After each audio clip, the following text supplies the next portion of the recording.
Mesdames et messieurs, j'espère que vous allez bien. Si vous saviez à quel point je suis heureux de pouvoir vous retrouver pour ce format que vous attendiez tous, les 5 actus de la semaine. Bon alors d'avance, je m'excuse pour le décor. Bon clairement, il n'y a pas de décor en fait, parce que j'en ai pas. Malheureusement, j'ai pas le choix d'être assis à cet endroit-là pour l'instant puisque comme certains d'entre vous le savent peut-être, j'ai un petit souci au genou droit. Ça devrait bientôt se régler normalement. En tout cas, le décor va évoluer au fil des semaines et des mois. En tout cas, au fil des épisodes, quand, je sais pas, mais il va changer en tout cas, ça c'est sûr. Pour ceux qui ne connaissent pas le concept, eh bien c'est très simple, une vidéo par semaine, tous les mercredis à 17 h pile. Normalement je suis jamais en retard pour ça. Et vous avez à chaque fois les 5 actus de la semaine que je juge importantes de vous transmettre dans le monde de la moto, bien évidemment. Écoutez, je crois qu'on est bien installé.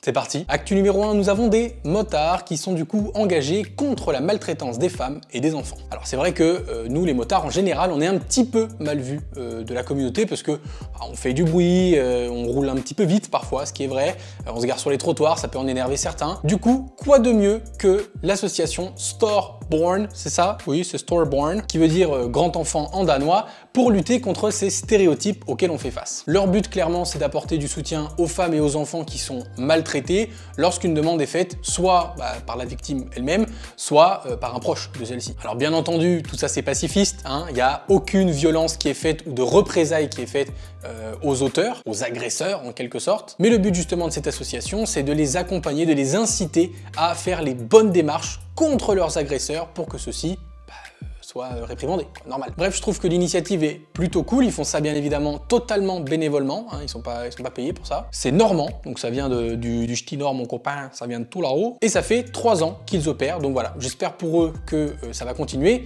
et puis si jamais l'envie vous prend de créer ça dans votre région, foncez, parce que franchement, c'est bon pour le karma. Actu numéro 2, la Honda CBR 1000 RRR Fireblade R Plus Pro Max Platinum double VIP sauce ketchup mayonnaise fait l'objet d'un rappel. En gros, il y a un problème quoi. Attention à vous du coup si vous possédez cette hyper sportive japonaise, puisque elle vient copier un petit peu ses copines autrichiennes avec des fuites. Sauf que là du coup, c'est assez grave apparemment, puisque quand on monte trop haut dans les tours en première vitesse, ce qui peut arriver assez souvent quand même, puisque c'est quand même une moto qui est dédiée au circuit, le problème est que le moteur peut perdre de l'huile, ce qui peut clairement entraîner une glissade du pneu arrière, voire un incendie, pas cool, ou même encore plus grave, si on s'en rend pas compte tout de suite, la casse complète du moteur. Pas ouf. Ce rappel concerne toutes les Fireblade vendues entre le 9 décembre 2019 et le 25 octobre 2021, soit environ 600 motos.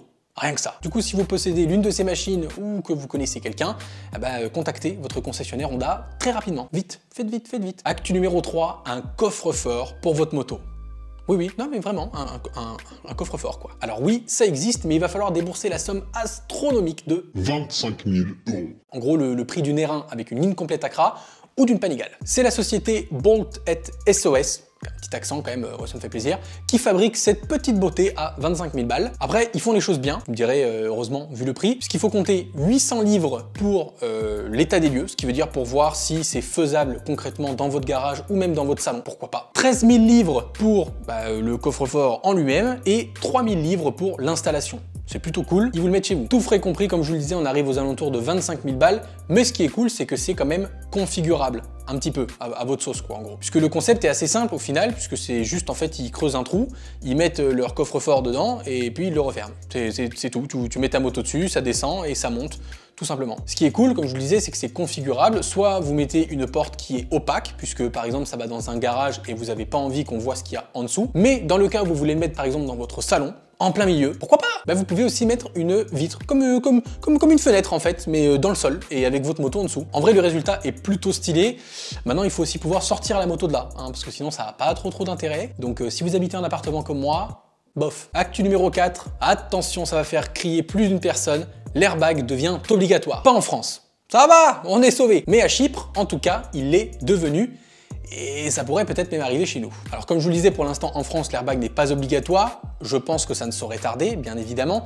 En tout cas, à Chypre, la loi vient de passer et il est obligatoire uniquement pour l'instant pour les professionnels qui utilisent leur moto dans un cadre professionnel, comme par exemple des coursiers, des livreurs et tout ce genre de choses, comme les taxis-motos aussi par exemple. Alors heureusement, c'est l'employeur qui va devoir lâcher le petit chèque pour acheter tous les airbags disponibles, sous peine de recevoir une amende de 1 500 € et potentiellement même une peine de 6 mois de prison s'il y a un accident blessé ou grave, mortel peut-être même, pour l'un de leurs livreurs qui ne serait pas équipé d'un airbag. Alors vous allez me dire, ouais mais quid des mecs qui font les livraisons en auto-entrepreneur, genre les livreurs Uber Eats par exemple, tu vois. Ben eux, comme ils sont leurs propres patrons, eh ben, c'est à eux de l'acheter. S'il y a des livreurs Uber Eats parmi vous, n'hésitez pas à lâcher vos petits commentaires, ça fait plaisir. Et pour les autres, c'est quand même intéressant de savoir ce que vous en pensez. Ça file, on arrive à l'actu numéro 5 de l'endurance EWC à Spa-Francorchamps. Rien que ça. Alors vous le savez peut-être, je suis un grand amateur d'endurance, j'adore ça. Plus que la MotoGP. Je vais d'ailleurs moi-même participer à une course d'endurance, ce sont les 23h60, c'est au Mans,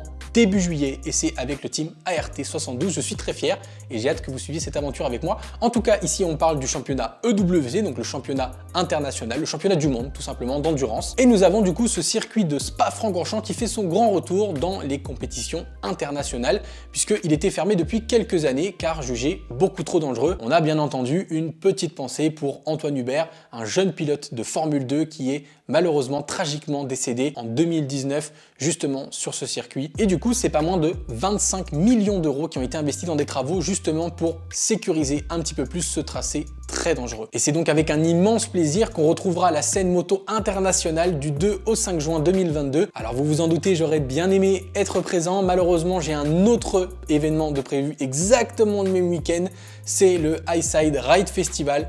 C'est tout aussi bien puisqu'on va pouvoir rouler tous ensemble avec toute l'équipe Highside, Sushi, etc. au circuit de Alès. Et puis, pourquoi pas regarder ensemble en direct à la télé cette course d'endurance qui se déroulera à Spa. C'est la fin des 5 actus, messieurs, dames. J'espère que ça vous aura plu. Si c'est le cas, n'hésitez pas à soutenir ce retour de format que vous attendiez beaucoup et moi aussi, puisque je l'aime beaucoup, justement en mettant un petit pouce bleu, un petit commentaire. Laissez-moi votre avis. On va l'améliorer au fur et à mesure. Il faut reprendre la machine en route et la relancer puisque écoutez, ce n'est que le début d'une longue série d'actualités que vous recevrez tous les mercredis à 17 h, je le rappelle. Prenez soin de vous du coup, faites attention sur la route. On se retrouve au mieux au Salon du Douro à partir de ce jeudi 3 mars jusqu'au dimanche 6 ou au pire de toute façon, comme je vous l'ai dit, tous les mercredis à 17 h pour les 5 actus de la semaine. Allez, ciao! Regardez, je dois sautiller carrément sur une jambe parce que je ne peux pas poser le pied droit, c'est beau! Bisous!